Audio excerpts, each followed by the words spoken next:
Isso aqui não vai funcionar. Ok, eu me apresento, eu sou Marco Antônio Zago, professor titular da Faculdade de Medicina de Ribeirão Preto, sou coordenador do Centro de Terapia Celular, que é uma entidade mantida em Ribeirão pela FAPESP, e membro da CTN-Bio.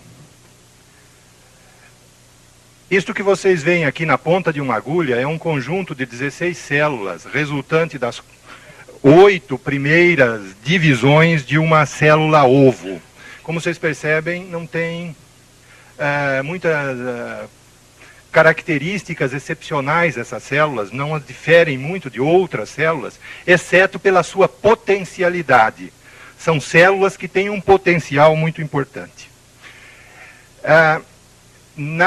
Aquele conjunto de células, continuando a sua divisão, vai dar origem a um conjunto que tem um aspecto de uma pequena bexiga. Você não tem um apontador aí, não, né? Aspecto de uma pequena bexiga, da qual, no seu interior, existe um conjunto de células que podem ser retiradas e cultivadas.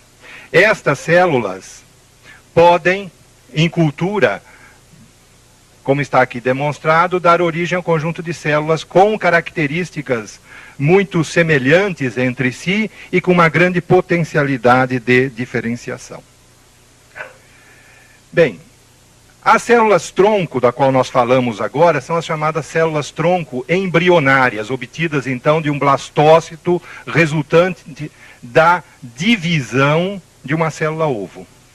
Existem outras formas de obter estas células pluripotentes, que são então obtidas no período embrionário ou fetal. Um outro conjunto de células-tronco com características muito diferentes são as células-troncos obtidas em adulto. Presume-se que praticamente todos os tecidos humanos tenham células-tronco que subsistem durante toda a vida adulta e que são capazes de repopular esses tecidos à medida que eles vão sendo destruídos. A mais conhecida dela é a célula-tronco da medula óssea, que é a célula que é transplantada quando se faz um transplante de medula óssea. Bem, esta célula transplantada, quando se faz um transplante de medula óssea, é capaz de... Patrícia. Não temos.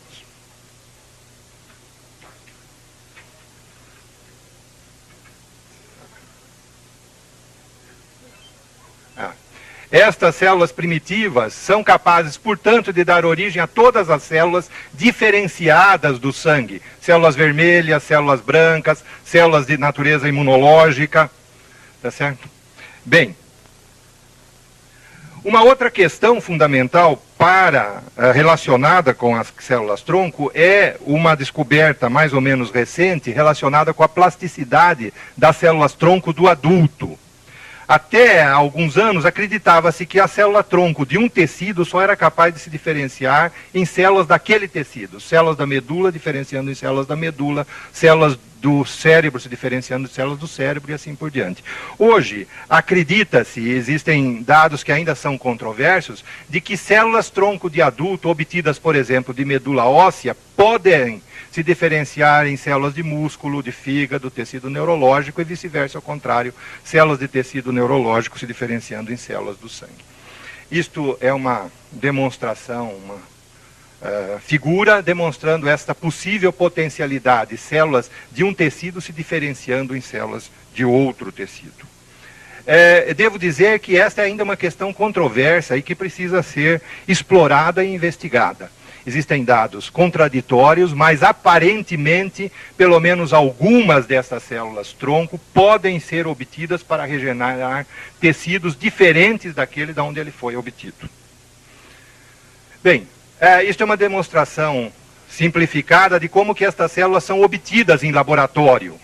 Por exemplo, a partir do sangue, elas são filtradas e depois cultivadas.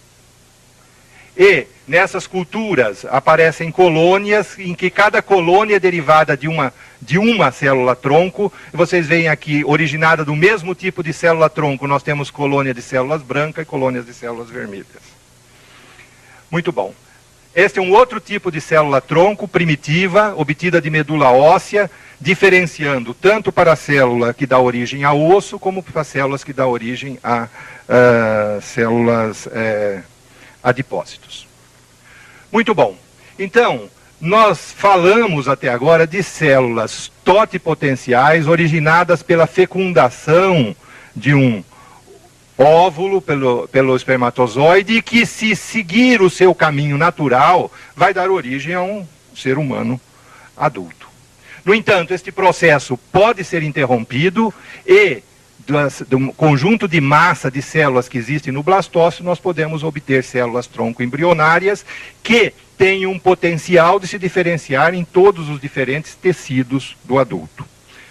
Existe, de uma maneira simplificada, o fenômeno biológico está aqui representado. É a junção de um gameta masculino com gameta feminino, cada um oferecendo um conjunto de 23 cromossomos, formando um ovo com 23 pares de cromossomos que vai dar origem ao embrião e o indivíduo adulto, se seguir o seu desenvolvimento natural.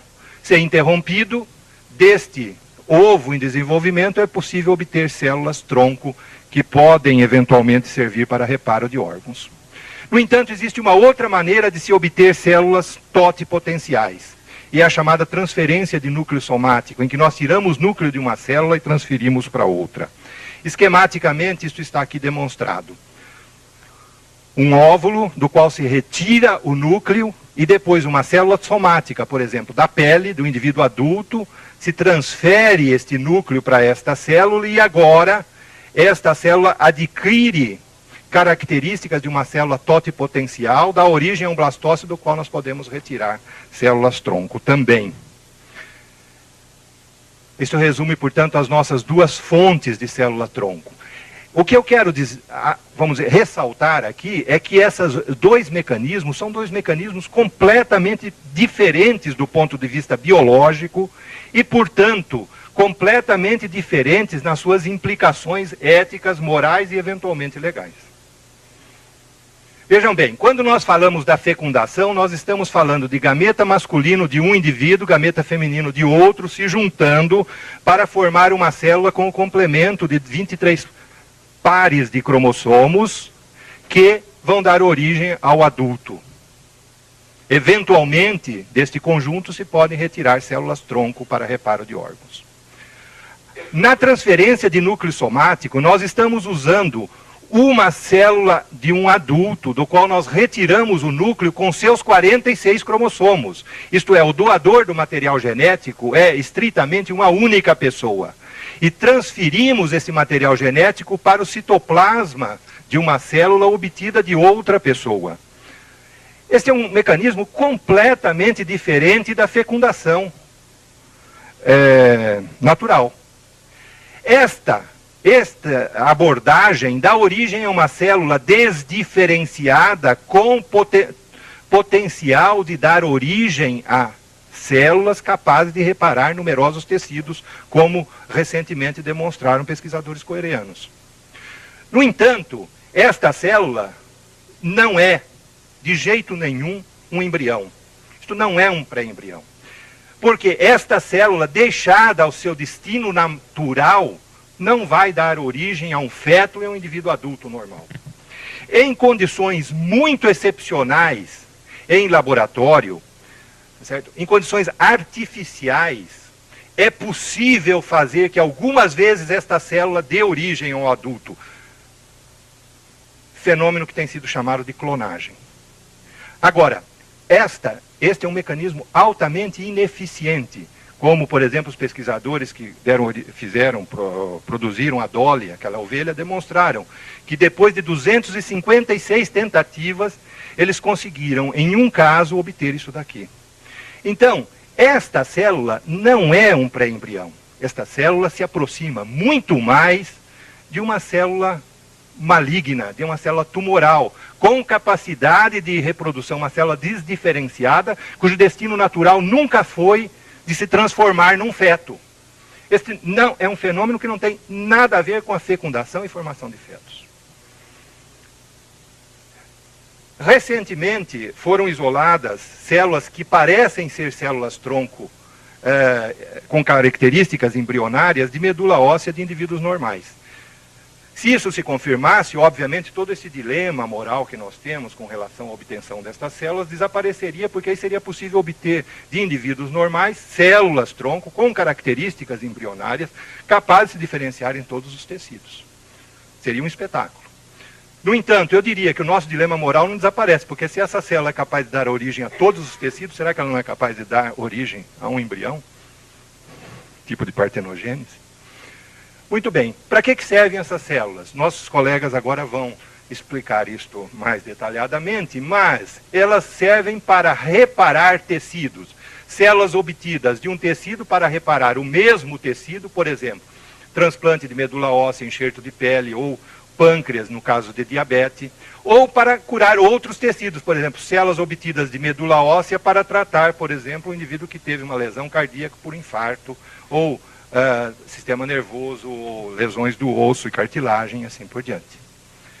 As células tronco embrionárias serviriam para a reposição, em princípio, de qualquer tecido, não de um tecido específico, para tratar doenças do sistema nervoso, como doença de Parkinson, doenças do pâncreas, como diabetes, ou miocárdio destruído, e as fontes seriam linhagens halogênicas, isto é, aquela obtida por fecundação, e as linhagens autólogas, estas que infelizmente a imprensa tem chamado de clonagem, e dá a impressão que é um mecanismo para obter cópias de indivíduos.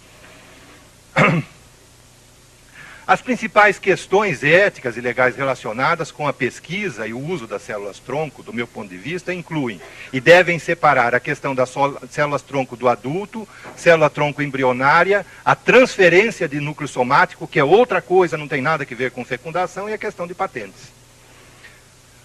Na questão de células-tronco do adulto, eu tenho a impressão que não há dilemas éticos e legais. Aplica-se a isso, a minha impressão, as mesmas diretrizes que se aplica aos transplantes de órgãos, porque nada mais é do que um tipo de transplante de órgão. No caso das células-tronco embrionárias, sim, aqui há questões importantes relacionadas com o momento da origem da vida, o aproveitamento de embriões, não é? Que seriam, então, por exemplo, embriões supranumerários acumulados nas clínicas de fecundação in vitro e que são destruídos depois de um certo tempo, porque este é o destino inexorável deles. Estão aí acumulados. Legalmente, no Brasil, não há um destino previsto. Na Inglaterra, por exemplo, eles são destruídos depois de 5 anos. Não é? Aqui não há um destino previsto, mas eles não são reaproveitados. Eles ficam lá e este é o destino inexorável deles, ser destruído.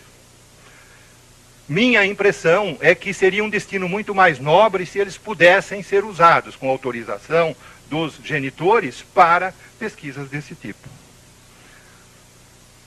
Claro que a produção de embriões especificamente para tratamento é algo que a mim pessoalmente não atrai. Eu acho que é uma posição a qual nós devemos nos opor, e eu tenho a impressão que há unanimidade com relação a isso. Com relação à transferência de núcleo somático, nós temos que claramente distinguir a eventual uso da clonagem para fins reprodutivos, o que é uma quase que impossibilidade técnica, ou um método altamente discutível hoje, distinguir isto da clonagem terapêutica. Porque, como eu argumentei, esta célula assim produzida não é um pré-embrião, ela distingue-se claramente daquela formada pela fecundação.